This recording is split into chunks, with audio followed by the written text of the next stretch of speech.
भारत ने आज तक ओलंपिक में मात्र 35 मेडल जीते हैं, मात्र 35। और उन 35 में से 7 मेडल्स भारत को रेसलर्स ने दिलाए हैं, यानी 20% ऑफ टोटल मेडल्स। और क्या आपको पता है कि ओलंपिक में हॉकी के बाद रेसलिंग दूसरा सबसे सक्सेसफुल गेम है? अगर आपने ओलंपिक में भारत के मेडल जीतने पर कभी भी गर्व महसूस किया है तो आपको यह वीडियो पूरे अंत तक देखना चाहिए।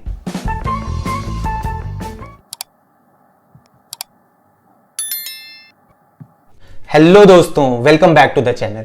कहते हैं एक खिलाड़ी को सिर्फ 2 जगहों पर होना चाहिए, या तो वहां जब वो मैदान पर मेडल्स के लिए कंपीट कर रहा हो, या फिर वो सिर्फ मेडल जीतने के लिए प्रिपेयर कर रहा हो। एक तरफ जहां एशियन गेम्स को शुरू होने में सिर्फ 4 महीने भी नहीं बचे हैं, हमारे खिलाड़ी मैदान छोड़कर सड़कों पर उतरे हुए हैं। एक तरफ जहां उन्हें डाइट, एक्सरसाइज और रिकवरी पर ध्यान देना चाहिए, ऐसा क्या हुआ कि ये खिलाड़ी प्रोटेस्ट करने पर मजबूर हो गए?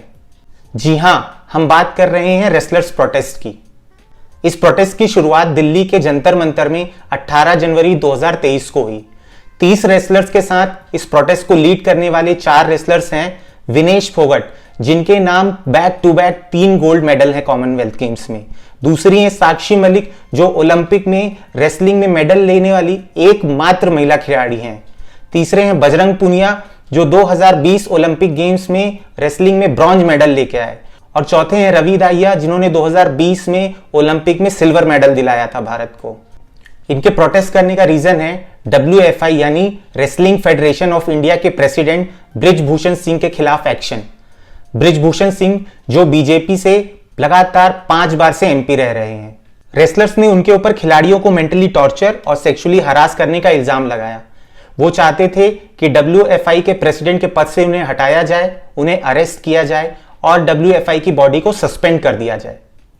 5 दिन तक चले प्रोटेस्ट के इस पहले दौर में खिलाड़ियों ने स्पोर्ट्स मिनिस्टर अनुराग ठाकुर से मुलाकात की, जहां अनुराग ठाकुर ने उन्हें आश्वासन दिया कि एक ओवरसाइट कमेटी बनाई जाएगी जो इस मामले को इन्वेस्टिगेट करेगी।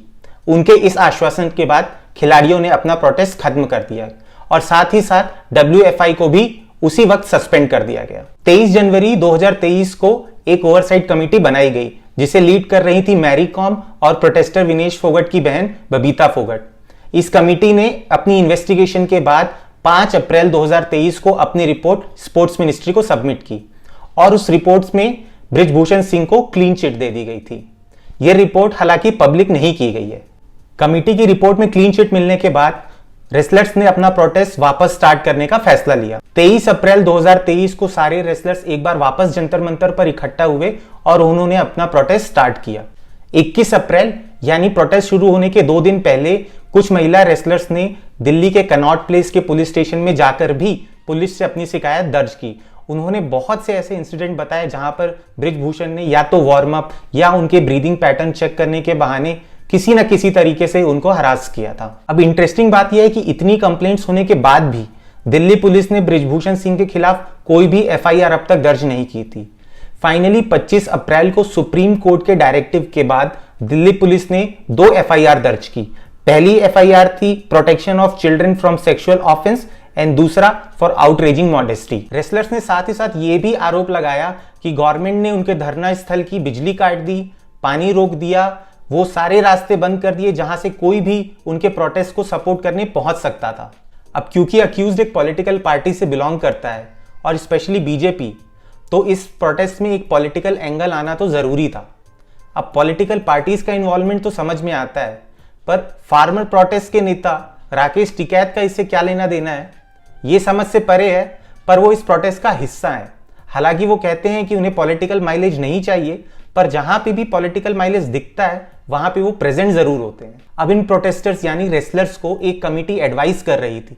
उस कमेटी ने ये अल्टीमेटम दिया कि अगर बृजभूषण सिंह के खिलाफ कोई एक्शन नहीं लिया जाता, उन्हें अरेस्ट नहीं किया जाता, तो 28 मई यानी जिस दिन देश की नई पार्लियामेंट का इनॉग्रेशन होना था, उस दिन नई पार्लियामेंट में एक महिला महापंचायत का आयोजन किया जाएगा। अब मुझे लगता है कि यहीं पर स्थिति थोड़ी बिगड़ गई। 28 मई को जहां एक तरफ देश की पार्लियामेंट का उद्घाटन हो रहा है, जिस पर पूरी दुनिया की नजर है, दूसरी तरफ जंतर मंतर पर बजरंग पूनिया, साक्षी मलिक और विनेश फोगट अपने प्रोटेस्टर्स ग्रुप के साथ नए पार्लियामेंट की तरफ मार्च कर रहे हैं। ऑफ कोर्स दिल्ली गवर्नमेंट इसे अलाउ नहीं कर सकती थी। तो उन्होंने दिल्ली के चारों तरफ जहां से भी प्रोटेस्टर्स इस मार्च को ज्वाइन कर सकते थे उसे रोक दिया और साथ ही साथ इन तीनों रेसलर्स को डिटेन भी किया। अब इस पूरी प्रक्रिया के दौरान इन रेसलर्स के साथ कैसा सलूक हुआ, कैसा ट्रीटमेंट किया गया, ये अपने आप में एक शर्मनाक बात है। पर अगर दिल्ली पुलिस की बात देखी जाए तो वो भी इस प्रोटेस्ट को पार्लियामेंट की तरफ बढ़ने नहीं देख सकते थे, क्योंकि वहां पर एक ऐसे पार्लियामेंट का इनॉग्रेशन हो रहा था, एक ऐसा इवेंट हो रहा था जो अपने आप में ऐतिहासिक है और जिसे पूरी दुनिया देख रही थी। अब इंटरेस्टिंग बात यह है कि जब रेसलर्स के साथ ऐसा हो रहा था तब वहां पर कोई भी पॉलिटिकल पार्टी जो इस प्रोटेस्ट को पहले सपोर्ट कर रहे थे उनमें से कोई भी वहां पर दिखाई नहीं दिया। खैर, डिटेंशन से निकलने के बाद ये सारे रेसलर्स अपने मेडल लेकर हरिद्वार हर की पौड़ी पर पहुंच गए गंगा जी में अपना मेडल डालने के लिए। उनका कहना है कि इतने प्रोटेस्ट के बाद, इतनी जिल्लत सहने के बाद इस मेडल का कोई मीनिंग नहीं, और उनकी बात बिल्कुल सही भी है। याद है ना, ओलंपिक में भारत ने सिर्फ 35 मेडल जीते हैं और उनमें से 7 मेडल इन्हीं रेसलर्स ने लेकर आए हैं। ये वाकई में देश के हीरे हैं और गवर्नमेंट को इन्हें हर हाल में प्रोटेक्ट करना चाहिए। मेरे लिए इस टॉपिक के बारे में बात करना बहुत जरूरी था, क्योंकि स्पोर्ट्स मेरे दिल के बहुत करीब है। मेरे सारे आइडल स्पोर्ट्स से हैं, चाहे वो पीवी सिंधु हो या विराट कोहली।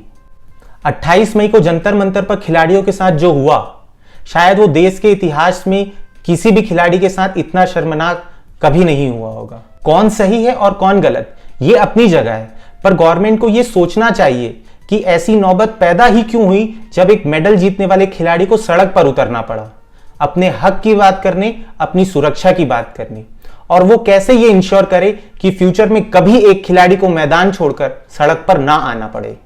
आज के वीडियो में इतना ही। आई होप आपको रेसलर्स प्रोटेस्ट पर यह जानकारी अच्छी लगी हो, आपको पता चला हो कि इस फील्ड में अभी क्या हो रहा है। अगर आपके पास कोई एडिशनल पीस ऑफ इंफॉर्मेशन है सो प्लीज कमेंट में शेयर करिए, और किस टॉपिक पर आप वीडियो देखना चाहते हैं वो भी जरूर बताइए।